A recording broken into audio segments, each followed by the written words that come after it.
ବିବେକାନନ୍ଦ 1863 ମସିହା ଜାନୁଆରୀ ମାସ 12 ତାରିଖ ଦିନ କଲିକତାରେ ଜନ୍ମଗ୍ରହଣ କରିଥିଲେ। ତାଙ୍କ ପିଲାଦିନର ନାମ ଥିଲା ପିଲେ।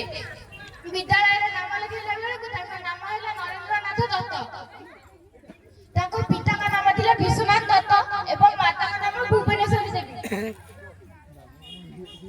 ନରେନ୍ଦ୍ରନାଥ ଦତ୍ତ କଲିକତା ବିଶ୍ୱବିଦ୍ୟାଳୟରେ ବିଏ ପାସ୍ କୃତିତ୍ୱର ସହିତ ବିଏ ପାସ୍ କରିଥିଲେ। ବିଏ ପାସ୍ କରିସାରିବା ପରେ ତାଙ୍କ ପରିବାରର ପରିପୋଷଣ ଦାୟିତ୍ୱ ତାଙ୍କ ଉପରେ ପଡ଼ିଥିଲା। ସେ ପାଶ୍ଚାତ୍ୟ ସଭ୍ୟତାର ଏତେ ନିବିଡ଼ ହୋଇଗଲେ ଯେ ସେ ତାଙ୍କ ପରିବାରକୁ ଭୁଲି ଯାଇଥିଲେ ଏବଂ ଭଗବାନଙ୍କୁ କିଏ ଜାଣିଛନ୍ତି କି ନାହିଁ, ଦେଖିଛନ୍ତି କି ନାହିଁ, ସେ ସବୁ କଲିକତାରେ ଯେତେ ବିଖ୍ୟାତ ମାନେ ଥିଲେ ତାଙ୍କୁ ପ୍ରଶ୍ନ କଲେ, ଆପଣ କ'ଣ ଭଗବାନଙ୍କୁ ଦେଖିଛନ୍ତି, ଜାଣିଛନ୍ତି? ଏମିତି ବିଚାର ଆଲୋଚନା କରି କରି ସେ 1880 ମସିହାରେ ଯାଇ ଦକ୍ଷିଣେଶ୍ୱର କାଳୀ ମନ୍ଦିରରେ ରାମକୃଷ୍ଣ ପରମହଂସଙ୍କ ସହ ସାକ୍ଷାତ ହେଲେ ଏବଂ ରାମକୃଷ୍ଣ ପରମହଂସ ସ୍ୱାମୀ ବିବେକାନନ୍ଦଙ୍କୁ ଦେଖିବା ମାତ୍ରେ ତାଙ୍କ କୋଠରୀକୁ ଡାକି ନେଇ କବାଟ ଆଉଜେଇ କହିଲେ, ମୁଁ ଭଗବାନଙ୍କୁ ଜାଣିଛି।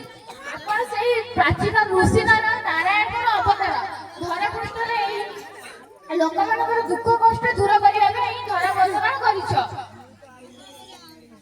ସେ 1883 ମସିହା ବେଳକୁ ଆମେରିକାର ଏକ ଧର୍ମ ସଂସ୍କାରକ ସଭାରେ ଭାଗ ନେଲେ ଏବଂ ହିନ୍ଦୁ ଧର୍ମ ବିଷୟରେ ଏକ ସଂକ୍ଷିପ୍ତ ଅଭିଭାଷଣ ଦେଲେ। ସେ ଏମିତି ଅଭିଭାଷଣ ଦେଲେ ଯେ ଆମେରିକାରେ ଯେତେ ଭାଇ ଭଉଣୀ ମା ମାଉସୀ ମାନେ ଥିଲେ ସେ ତାଙ୍କ ଅଭିଭାଷଣ ଶୁଣି ମୁଗ୍ଧ ହୋଇଗଲେ ଏବଂ ସେ ଆମେରିକାର ଭାଇ ଭଉଣୀ ମାନଙ୍କୁ କହିଦେଲେ, ସାହାଯ୍ୟ କର ମାତ୍ର କଳହ କର ନାହିଁ, ଆହରଣ କର ମାତ୍ର ଧ୍ୱଂସ କର ନାହିଁ, ସୌହାର୍ଦ୍ଦ୍ୟ ଏବଂ ସୁଖର ଜୀବନ ଯାପନ କର ମାତ୍ର ବିବେକାନନ୍ଦ ନାହିଁ।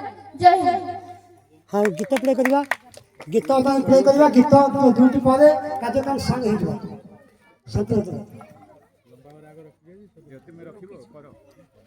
हाँ गीत